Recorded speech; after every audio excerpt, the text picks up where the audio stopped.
एक बार की बात है, हिमालय की ऊंची पहाड़ियों में बसा एक छोटा सा गांव था। नाम था शिवपुर।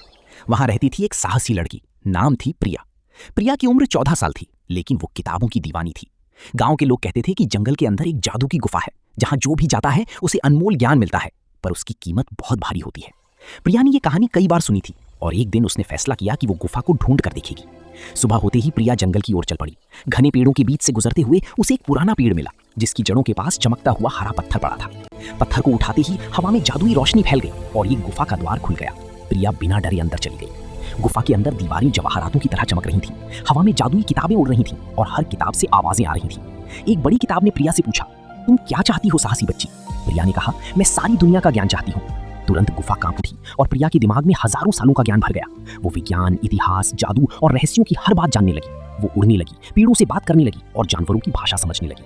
गुफा ने उसे सोने की नदियां, हीरे की गुफाएं और अनंत सितारों का रहस्य दिखाया। लेकिन कुछ देर बाद प्रिया को अकेलापन महसूस होने लगा। उसके माता पिता, भाई बहन और गांव के दोस्त सब याद आने लगे। ज्ञान तो था, पर खुशी नहीं थी। जादुई परी प्रकट हुई और बोली, ज्ञान की कीमत है अपनी जड़ों को भूलना। अब फैसला तुम्हें करना है। प्रिया की आंखों में आंसू आ गए। उसने कहा, मैं अपना गांव वापस जाना चाहती हूँ। ज्ञान अच्छा है, पर बिना अपनों की ये व्यर्थ है। गुफा ने फिर कांपा और सारा जादू गायब हो गया।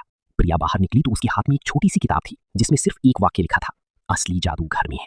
घर लौटकर प्रिया ने गांव वालों को अपनी कहानी सुनाई। सब हैरान थे, पर प्रिया पहले से ज्यादा समझदार और खुश थी। वो स्कूल जाती, किताबें पढ़ती और अपने ज्ञान से गांव की मदद करती। उसके बाद भी कई लोग जादू की गुफा की तलाश करते रहे, पर प्रिया कभी वापस नहीं गई। वो जान चुकी थी कि सच्चा जादू जिज्ञासा, प्रेम और घर की मिट्टी में छिपा होता है।